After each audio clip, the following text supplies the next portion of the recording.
தமிழர்களுக்கு வணக்கம். ஊடகவியலாளர் திரு விவேகானந்தனோட இணைஞ்சிருக்கோம். வணக்கம் விவேக். வணக்கம்.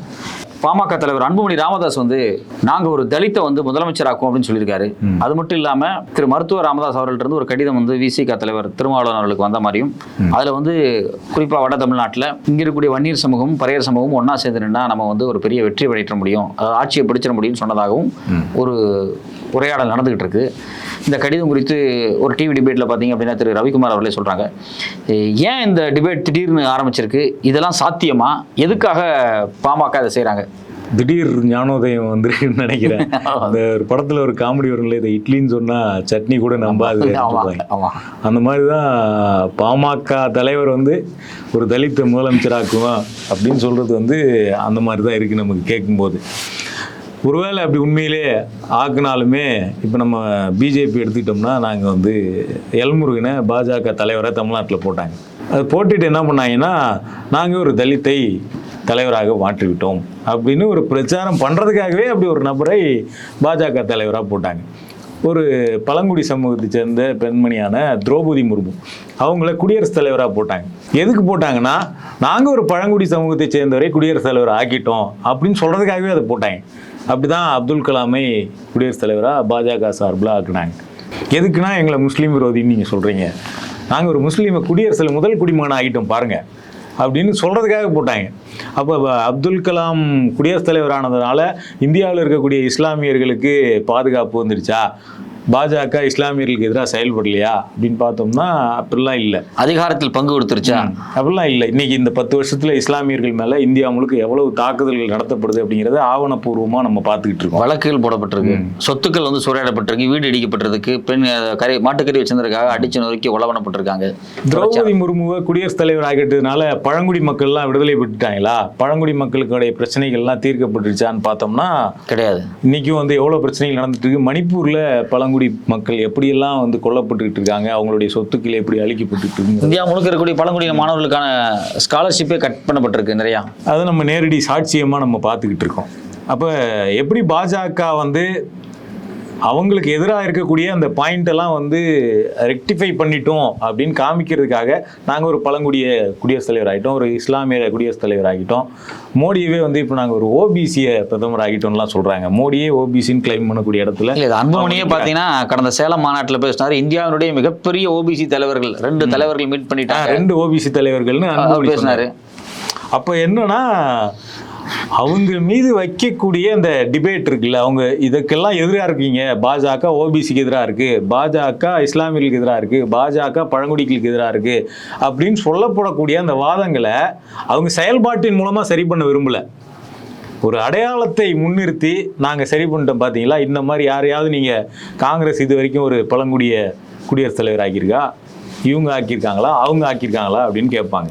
அதாவது அந்த மக்களுடைய வாழ்க்கைக்கு எந்த பயன் பார்த்தோம்னா ஒன்றும் கிடையாது. அதாவது அந்த மக்களோட வாழ்க்கையில மேம்பட பயன் இல்லாதது மட்டும் இல்ல, இஸ்லாமியர்களுக்கு எதிரான பிரச்சாரத்தை பாஜக நிறுத்திக்கிச்சா அப்படின்னு கேட்டோம்னா அதுவும் இல்லை. ஒரு இஸ்லாமியரை குடியரசுத் தலைவராக ஆக்குனது நாங்கள் தான் அப்படின்னு சொல்லுவாங்க. ஆனால் பிரதமரே பிரச்சாரத்தில், தேர்தல் பிரச்சாரத்தில் இஸ்லாமியர்களுக்கு உங்கள் சொத்தை பிடிங்கி கொடுத்துருவாங்க, அதிக குழந்தைங்க படுத்துக்கிறவங்க இஸ்லாமியர்கள்லாம் அவங்க இந்த நாட்டை இது பண்ணுவாங்க, அது பண்ணுவாங்கன்னு பிரதமரே பேசுவார். ஸோ இதுதான் அதே தமிழ்நாடு வெர்ஷனாக தான் நம்ம அன்புமணியோட வாய்ஸை நம்ம இங்கே பார்க்க முடியுது. அப்போ நீங்கள் தலித் அல்லாத ஒரு கூட்டமைப்பு அப்படின்னு ஒன்று உருவாக்கும் போது உங்களுக்கு தெரியலையாது அப்படிங்கிறது தான் ரொம்ப முக்கியமான கேள்வி. தமிழ்நாட்டில் தலித் அல்லாத ஒரு கூட்டமைப்பு அப்படிங்கிற ஒரு கூட்டமைப்பு முதல்ல உருவாக்குனதே நீங்கள் தான். பாமக தலைவர் நிறுவனர் ராமதாஸ் தான் உருவாக்குனார் அதை. அப்போ நீங்கள் நாங்கள் தான் முதல்ல தலித் எழில்மலையை அமைச்சராக்கணும் அப்படின்னு இன்னும் எத்தனை காலத்துக்கு இதே பேச முடியும்? நீங்கள் ஆக்குனீங்க, யாரும் இல்லைன்னு சொல்லி, ஆக்கலன்னு யாரும் சொல்லியே. இன்னைக்கு நீங்கள் என்ன நிலைப்பாடு எடுத்துட்டு இருக்கீங்க, அதுதான் ரொம்ப முக்கியமானது. நாங்கள் அன்னைக்கு அப்படி இருந்தோங்கிறத 20 வருஷத்துக்கு முன்னாடி நடந்தது எவ்வளோ நாள் கிளைம் பண்ண முடியும்? நீங்கள் நாங்கள் தான் ஃபஸ்ட்டு முதல்ல மத்திய அமைச்சர் ஆக்கணும் அப்படின்னு சொல்கிறீங்க. தலித்தல்ல தான் ஒரு கூட்டமைப்பை எதுக்கு உருவாக்குனீங்க? அந்த கேள்விக்கு என்ன பதில் இருக்குது உங்ககிட்ட? எல்லா ஜாதிகளையும் சேர்த்து தலித் அல்லாத ஒரு கூட்டமைப்பு உருவாக்குறதுங்கிறது யாருக்கு எதிரான நடவடிக்கை அது? இப்போ இதெல்லாம் பெரிய விவாதமாக மாறி இன்னைக்கு தலித் மக்கள் மத்தியில் ஒவ்வாத கட்சியாக பாமக ஒதுக்கப்பட்டு நிற்கிறத அவங்க உணர்றாங்க. இல்லை, நமக்கு அவங்க தலித் மக்களுக்கு ஒரு ஒவ்வாத கட்சியாக பாமக வந்து பார்க்கப்படுது. அவங்க சொல்லக்கூடிய ஓபிசி மக்களுக்கு மட்டும் அவங்க நேர்மையானவர்களா அப்படின்னு ஒரு கேள்வி வருதா இல்லையா? இல்லை, அதுதான் அது அடுத்தது. முதல்ல வந்து அவங்க சொல்லக்கூடிய இந்த பாயிண்ட்டுக்காக பார்த்தோம்னா தலித் மக்கள் கட்சியில் ஒவ்வாத கட்சியாக அது மாறிடுச்சு. இப்போ வன்னியர் ஓட் பேங்க் அப்படிங்கிறத வச்சுக்கிட்டு நான் அடுத்த முதலமைச்சர் மாற்றம் முன்னேற்றம் அப்படிங்கிறத கிளைம் பண்ண முடியல. மொத்த வன்னியர்களும் பாமகவுக்கு வாக்களிக்கிறாங்களான்னா அதுவே இல்லை. மொத்தமே ஒரு 4-5% அப்படிங்கிறதோட அவங்களோட வாக்கு வங்கி அப்படிங்கிறது அதுக்கு மேலே ஏறவும் இல்லை, அது கீழே குறையவும் இல்லை. அது வந்து ஒரு இதுவாயிடுச்சு, ஸ்டாக்னமெண்ட் ஆயிடுச்சு. அதுக்கு மேலே அது வளர்றதுக்கான வாய்ப்பு வந்து கண்ணு கெட்டின தூரத்துக்கு தெரியல. அவங்களுக்கு என்னென்னோ ட்ரை பண்ணி பார்த்துட்டாரு அன்புமணி வந்து. அப்போ இப்போ என்ன பண்ணுறாருன்னா வேற வழியே இல்லாமல் இப்போ சௌமியா அன்புமணியை மட்டுமாச்சு எப்படியாவது ஜெயிக்க வச்சிடலாம் இந்த இடைத்தேர்தலில் அப்படின்னு சொல்லிட்டு ரொம்ப தீவிரமாக இந்த நாடாளுமன்ற தேர்தலில் இடைத்தேர்தலில் ஒர்க் பண்ணுற மாதிரி ஒர்க் பண்ணாங்க. இடைத்தேர்தலில் பார்த்தோம்னா எப்படி ஒர்க் பண்ணுவாங்கன்னா, ஒட்டுமொத்த மாவட்ட செயலாளர்களும் ஒரே தொகுதியில் போய் நின்று எல்லா ஒன்றிய செயலாளர்களும் அந்த தொகுதியில் இருந்துட்டு வீடு வீடாக ஒரு ஆள் போய் இப்படி ஒட்டுமொத்த ஃபேமிலி அங்கே இறங்கி இப்படிலாம் ஒரு இடைத்தேர்தலுக்கு தான் ஒர்க் பண்ணுவாங்க.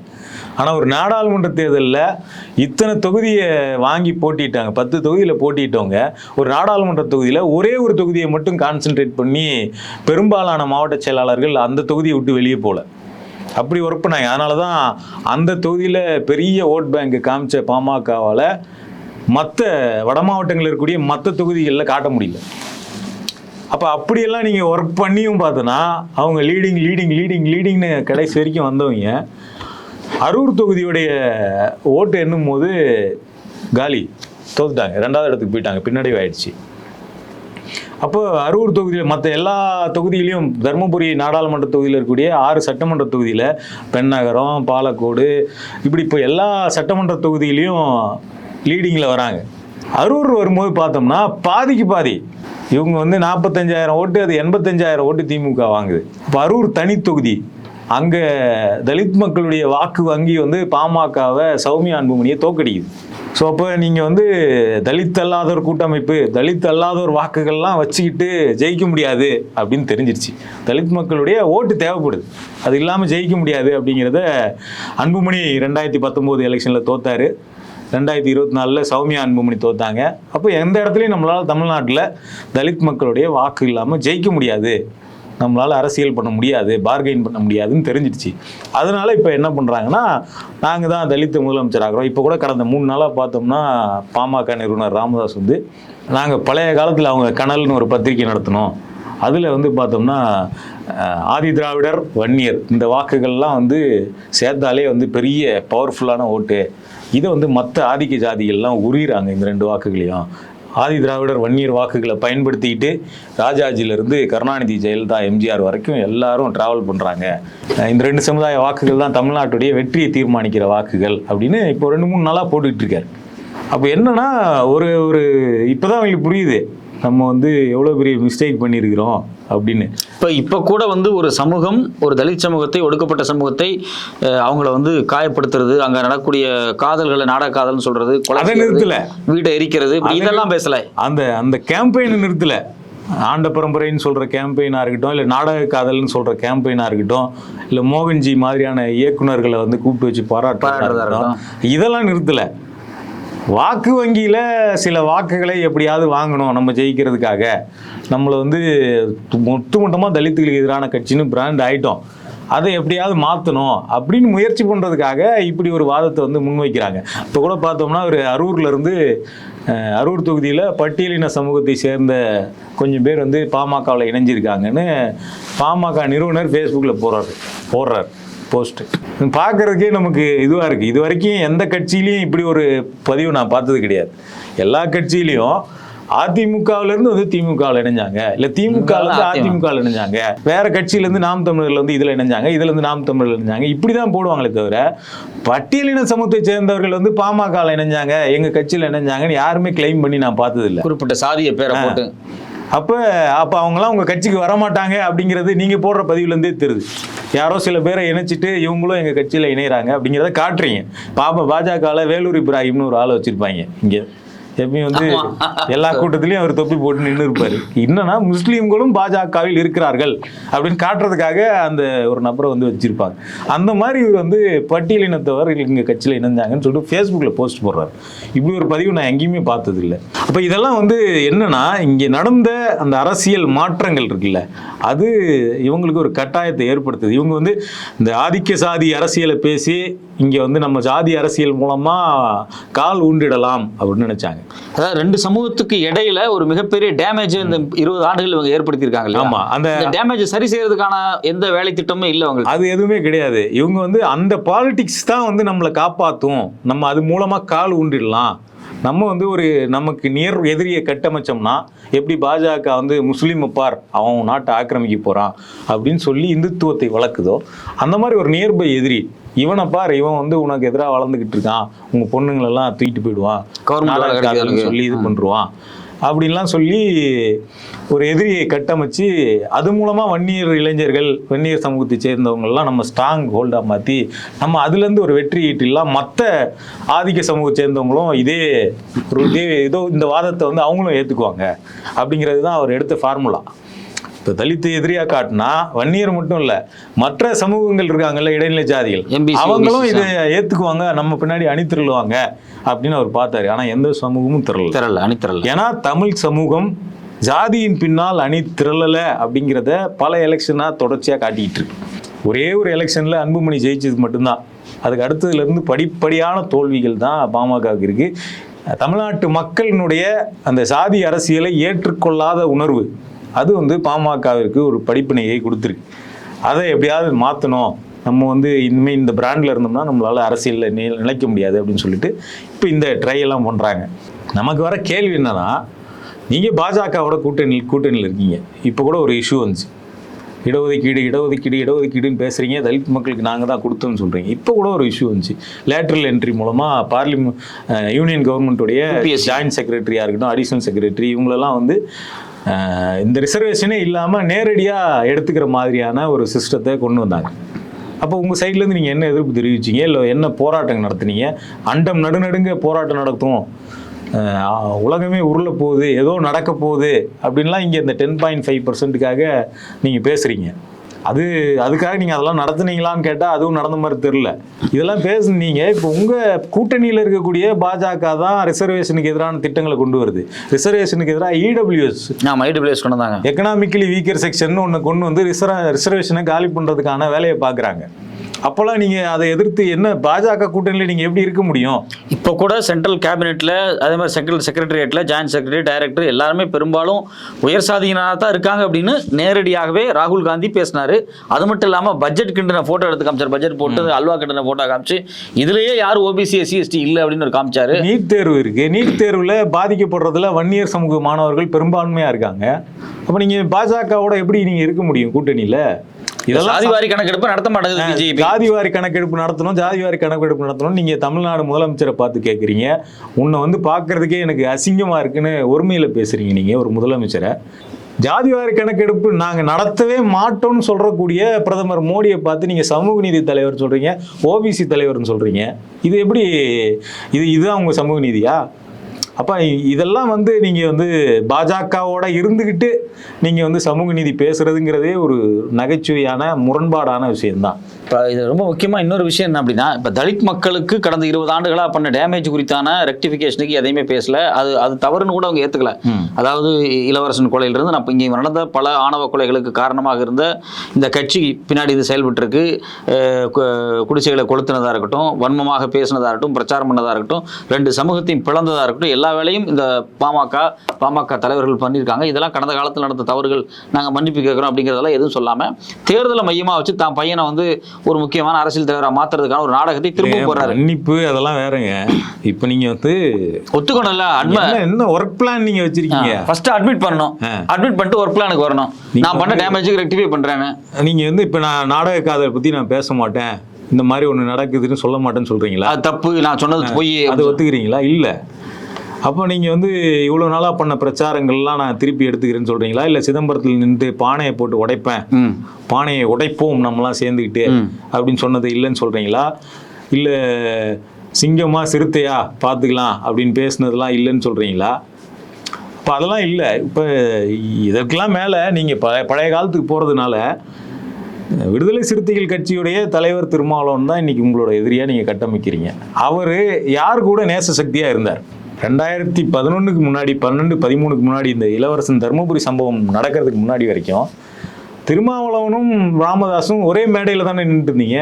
ஒரு 2 பேர் சேர்ந்து மாநாடுகள் நடத்திருக்கீங்க. உங்களுக்கு தமிழ் குடிதாங்கின்னு பட்டம் கொடுத்துருக்காரு திருமாவளவன். அப்போ ஹிஸ்ட்ரியெல்லாம் பேசணும்னா நீங்கள் 2 பேரும் ஒரே இடத்துல தான் இருந்திருக்கீங்க. அதுக்கப்புறம் நீங்கள் என்ன மாறி இருக்கீங்கிறது தானே முக்கியம். இன்னைக்கு எப்படி திருமாவளவன் உங்களுக்கு எதிரியாக தெரிவார்? ஒரே மேடையில் நின்னவரே தமிழ் குடிதாங்கின்னு உங்களுக்கு பட்டம் கொடுத்தாரு. நீங்கள் அவர் அன்பு தம்பின்னீங்க, எல்லாம் ஒன்றா பண்ணீங்க. தமிழ் பெயர்கள் எல்லாருக்கும் மாற்றுவோம் அப்படின்னு மாநாடுகள் போட்டீங்க. பேரறிவாளன் விடுதலைக்காக எல்லாரும் போட்டப்ப விடுதலை சிறுத்தைகளும் பாமகவும் சேர்ந்து மாநாடு போட்டீங்க.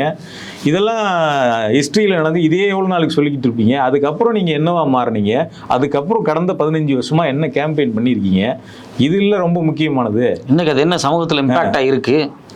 அப்போ நீங்கள் ஆதி திராவிடரும் வன்னியரும் சேர்ந்து ஜெயிச்சிடலாம், எல்லாத்தையும் பண்ணிடலாம், ஆதிக்க ஜாதிகள் இதை உறிஞ்சிறாங்க அப்படின்னா 2011 எலெக்ஷனில் பாமகவும் விடுதலை சிறுத்தைகளும் ஒரே கூட்டணியில் தான் இருந்தாங்க, திமுக கூட்டணியில். திமுக படுதோல்வி சந்திச்சதுல. அப்போ என்னன்னா இங்கே சமூகத்தில் அரசியலுங்கிறது வேற, மக்கள் மனநலங்கிறது வேற. இங்கே வெறும் சாதி அப்படிங்கிறத இப்போ கூட ஒரு 2 சாதியை ஒருங்கிணைச்சா போதுங்கிறாரு. வெறும் சாதி அப்படிங்கிறத காட்டி இங்கே மக்கள்கிட்ட ஓட்டுலாம் வாங்கிட முடியாது. இங்கே 2 சாதியை ஒன்றிணைக்கணும்னா எல்லா வன்னியர்களும் பாமக ஓட்டு போட்டுருவாங்களா என்ன? அப்படிலாம் கிடையாது. வெறும் சாதிங்கிறத மையப்படுத்தி இங்கே மக்கள் வாக்களிக்கிறது கிடையாது. திருமாவளவன் வெற்றி பெறாருன்னா திருமாவளவன் சாதி மட்டும் பேசுறது இல்லை. திருமாவளவன் பாஜகவுக்கு எதிராக போராடுறார், களத்தில் நிற்கிறார், சனாதனத்துக்கு எதிராக பேசுறாரு, இங்கே நடக்கக்கூடிய ஜிஎஸ்டிக்கு எதிராக பேசுகிறாரு. ஓபிசி இடஒதுக்கீடு பறிக்கப்படும் போது திருமாவளவன் அந்த போராட்டத்தில் பங்கேற்கிறாரு. திருமாவளவன் இன்னைக்கு எல்லாரும் ஏற்றுக்கத்தக்க ஜனநாயகம் மிக்க தலைவராக இன்னைக்கு பார்க்கப்படுறாரு. ஆனால் நீங்கள் என்னவா பார்க்கப்படுறீங்க? உங்ககிட்ட ஜனநாயகம் இருக்கா?